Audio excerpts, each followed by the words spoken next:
So, a friend of mine asked me this question, and it segues into a couple of other sorry, something on the screen. Segues into a couple of other questions that are related, so I'm just gonna get right into it. What's the point of using wearable tech devices for Healthmaxxing? Is it even worth getting it for the data? And what can one even do with the data? It's a really good question because a lot of companies are coming out with wearable tech now, and yeah, it's very easy to ask, is this just another marketing ploy, or do we need it, right? And I have my own opinions, so I'm gonna share them right now. The answer is, it depends. And yes and no.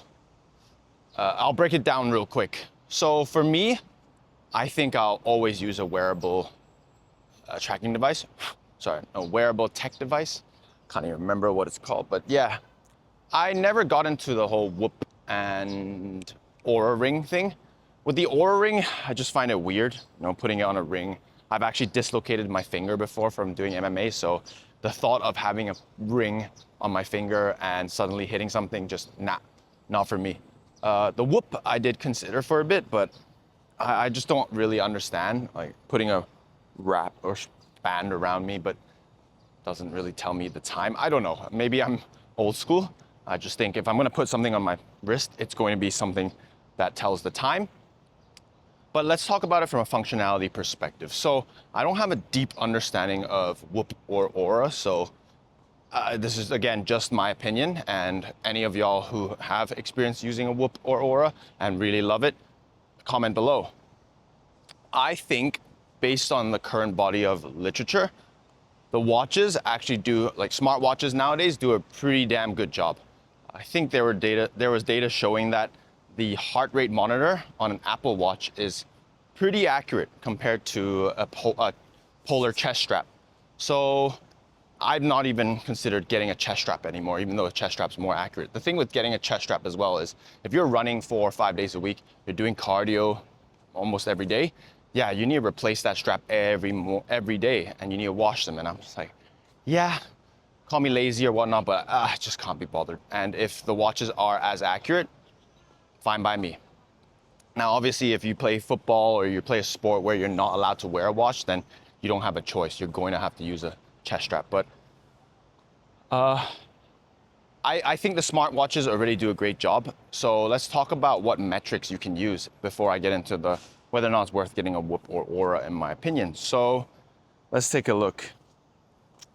With the health app on the Apple Watch, there's so many metrics, right? If you press the search button, there's like activity, body measurement, cycle tracking, etc., etc. Now, for me, I pretty much track heart and sleep functions. So the main ones that you should probably be a little more wary about is your cardio fitness, so your VO2 Max. And mine currently sits at 62.5. So monthly average. My peak was 63.5, but now it's just kind of hovering there. So that's really high level. If anything, it's elite. And I do think a large proportion of it is genetics, unfortunately, but you can get to a pretty high VO2 max, even if you're not genetically gifted in that sense. I did also used to do martial arts. I fought a lot, so VO2 max was definitely trained and challenged there. And I think a lot of it comes from that rather than the running that I started 6 months ago. But yeah, I would highly recommend training your VO2 max because it is the greatest predictor or the best predictor for longevity, as well as how well you live, the quality of your life. So there's one thing that you can do right now is try and improve your VO2 max. Heart rate variability is also something that I do track. I use an app called Stress Watch, which was recommended by a friend, and it's brilliant because I wear my watch pretty much all day, apart from when I'm in the shower. So I even wear it when I'm in bed, and I'll get to that later. But heart rate variability, there's studies to show that it can be quite good at determining how stressed you are. So if your heart rate variability drops to a lower average, let's say your weekly average is 90 milliseconds and it drops by more than 10%, for a couple of days, it might mean that you're stressed. And from my experience, it's pretty accurate. And the stress watch apps tells me when I'm overloaded. So there's a couple things. There's overloaded, pay attention, normal, and great, or something like that.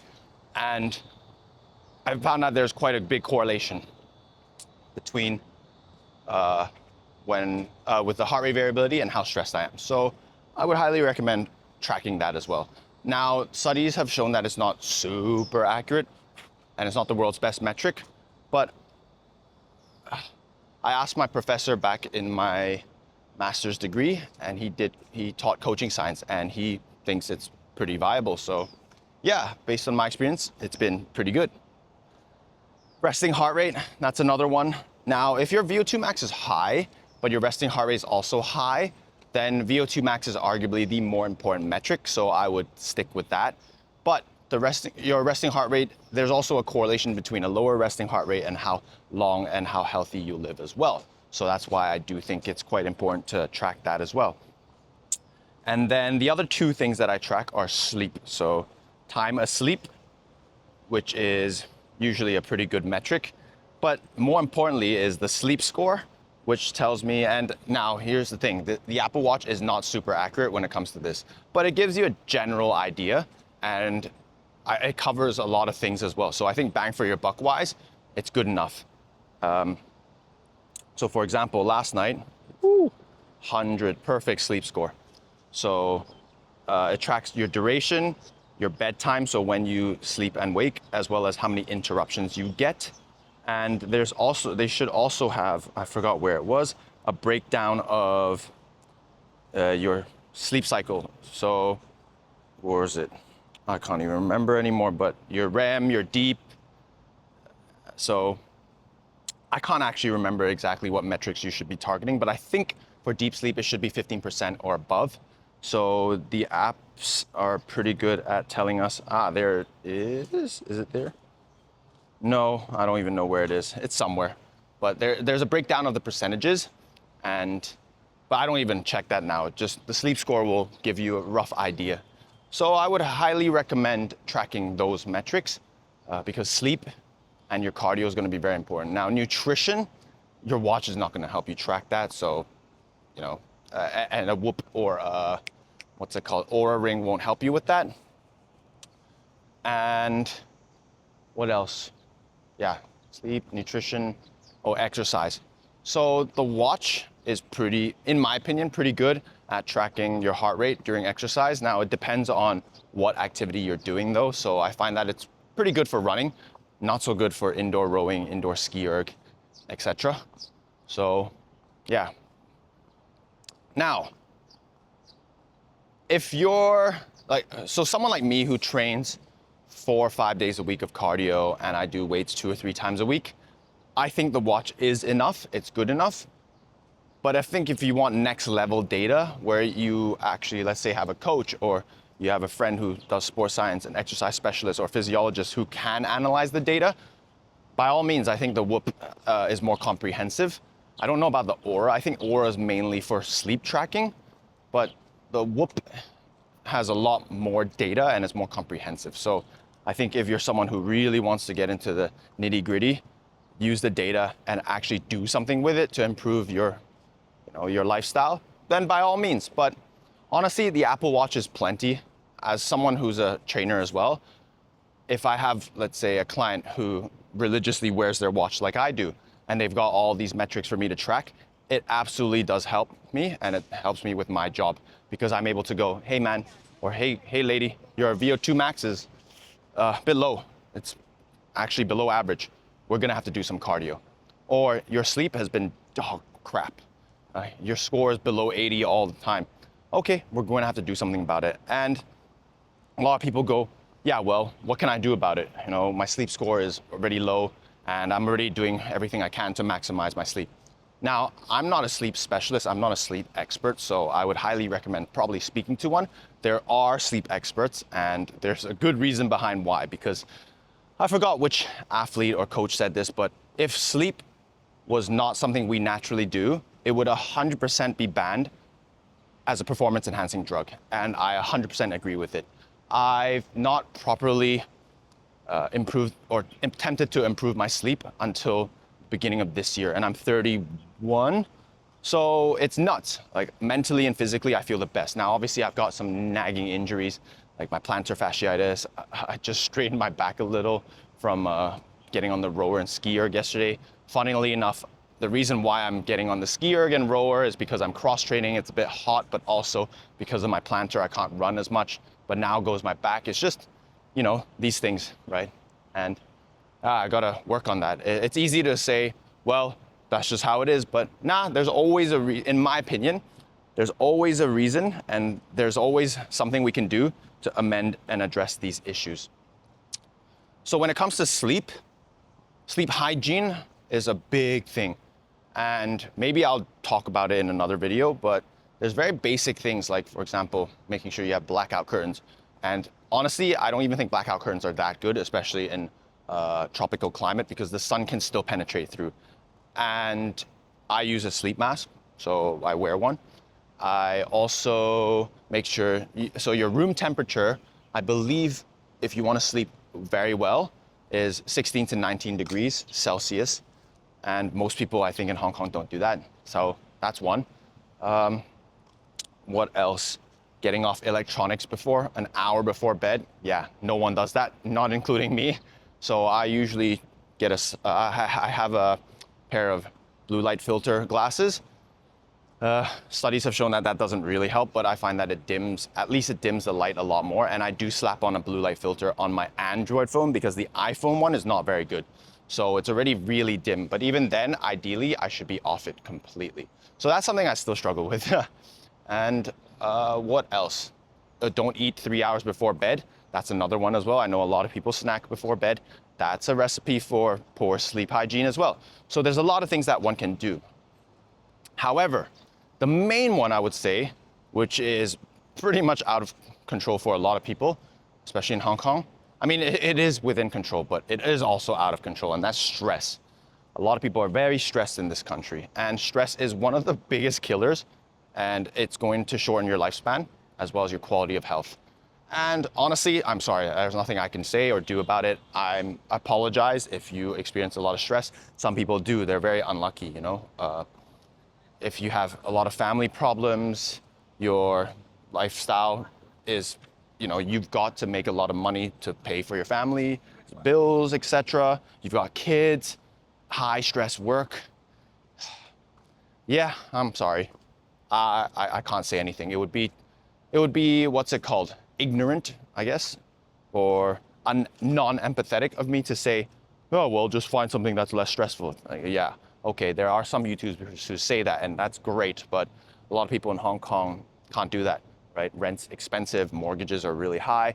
If you already have a kid, it's really expensive. So that does kind of suck. And that's why I've weighed upon, I've weighed my pros and cons for whether or not to get married and have children. And I just, as someone who really struggles with dealing with stress, and I also get anxiety, it's just not going to happen for me. I value health very, very much.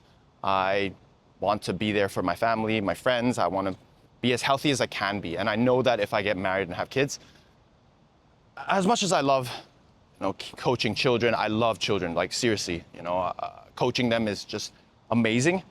I was coaching my client's daughter. She's 12 and she's failed her rowing tests in PE, so physical education. One of them is to pass a rowing test, and she just couldn't and got really frustrated. I showed her how to row in 5 minutes, and she said, whoa, I didn't realize it makes it so much easier with just some good technique.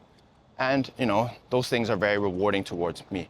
And I just think, yeah, that's really cool, but having a kid is a whole different ball game, right? I remember seeing other people have dogs when I was a kid going, oh, I really want a dog.